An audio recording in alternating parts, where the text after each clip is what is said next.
Welcome to my channel. ఈరోజు నేను దొడ్డు బియ్యంతో టమాటా వడియాలు పెడుతున్నానండి. టమాటా వడియాలకు కావలసిన పదార్థాలు చూద్దాము. టమాటా వడియాలకు కేజీ బియ్యము, కేజీ టమాటాలు తీసుకున్నాను. టమాటాలు లోకల్ టమాటాలు, హైబ్రిడ్ కావు. ఒక 2 స్పూన్స్ అన్ని నువ్వులు, 1 స్పూన్ జీలకర్ర, రుచికి సరిపడేటంత ఉప్పు, పచ్చిమిరపకాయలు నేను ఒక 10 తీసుకున్నాను, మిర్చి పౌడర్. ఫస్ట్ మనం ఈ బియ్యంని కొలిచి పెట్టుకోవాలి. నేను గ్లాస్తో కొలుస్తున్నాను. 1 గ్లాసు,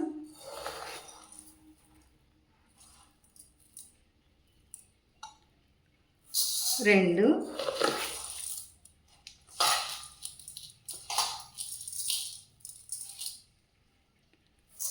3,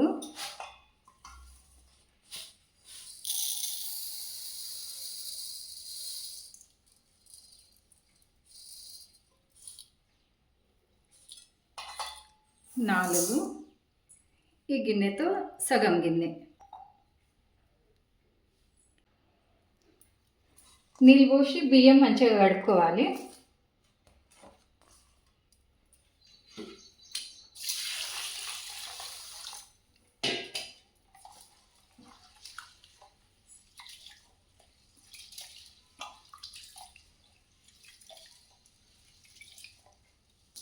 నేను బియ్యంని 3 సార్లు కడిగాను. మంచిగా సాఫ్ అయినాయి. ఇప్పుడు కొన్ని వాటర్ పోసి పక్కన పెట్టేయాలి.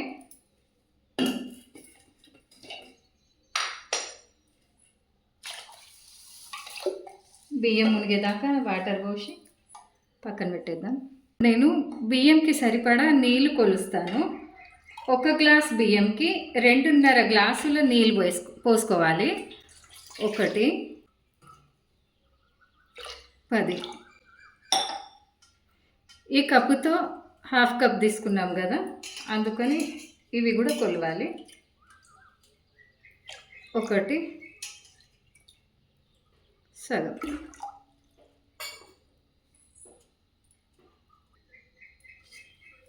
ఇప్పుడు ఈ కేజీ టమాటాలను కడిగి పెట్టుకున్నాం కదా, సన్నగా తరగాలి. ఇది ఇట్లా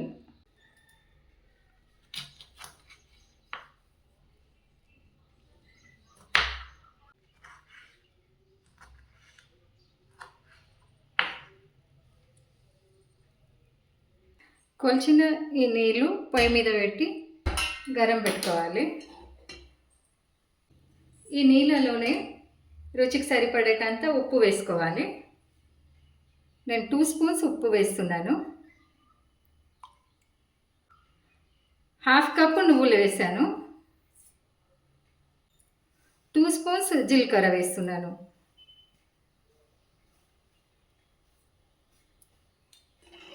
కలుపుకోవాలి.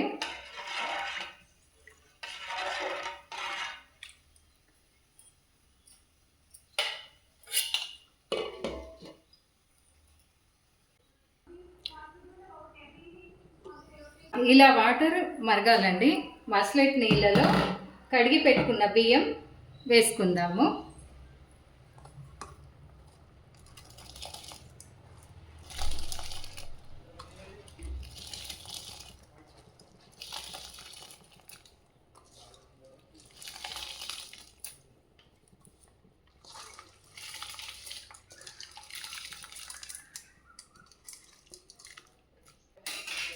ఇలా మసలెట్ నీళ్ళలో బియ్యం వేసుకున్న తర్వాత ఒకసారి కలపాలి.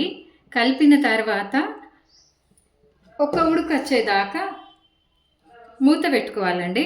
మూత పెడితే బాగా మంచిగా ఉడుకుతుంది. ఇలా అన్నం లోపల ఒక ఉడుకు రానియాలి. ఒక ఉడుకు వచ్చిన తర్వాత ఇప్పుడు మంచిగా కలుపుకుందాం.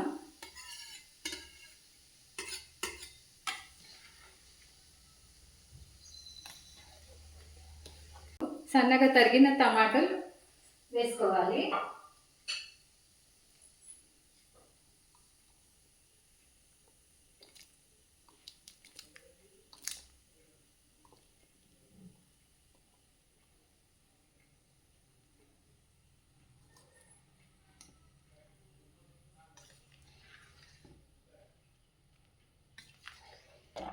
అన్నం ఈ స్టేజ్కి వచ్చినప్పుడు ఇందులో మనం మిర్చి పౌడర్ వేసుకోవాలి. నేను 2 స్పూన్స్ మిర్చి పౌడర్ వేస్తున్నాను.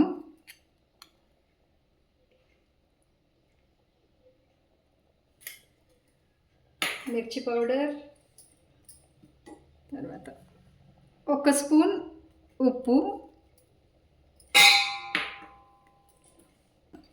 పచ్చిమిర్చి మిక్సీ పట్టిన పేస్ట్,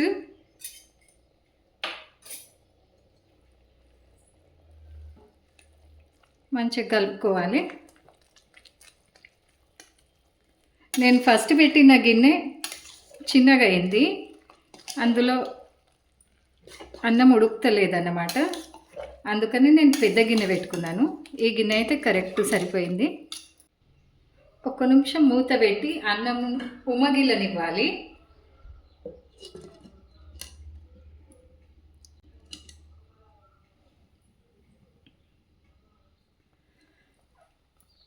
ఇప్పుడు అన్నం బాగా మంచిగా ఉడికిందండి. 2 గ్లాసులు నీళ్ళు పోస్తాను.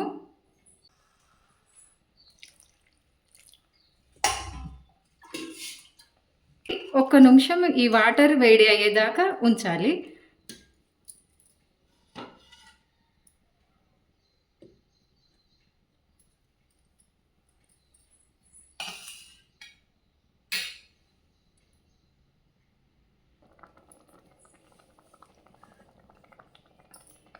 నేను పోసిన నీళ్ళు వేడి అయ్యాయి. లోపలనే ఉడుకుతుంది. ఇలా ఉన్న మిశ్రమం నేను స్పూన్తో పెట్టచ్చు పాపడాలు. ఇప్పుడు మనం వడియాలు ఎలా పెట్టాలనో చూద్దాం.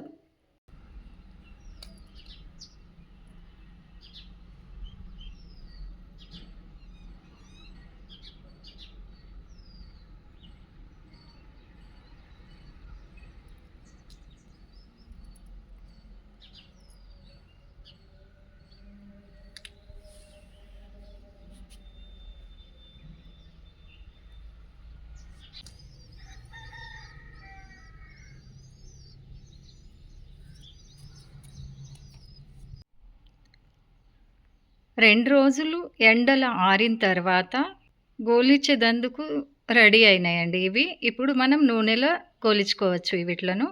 నూనెలో గోలించిన తర్వాత ఎలా ఉంటాయో చూద్దాం ఇప్పుడు.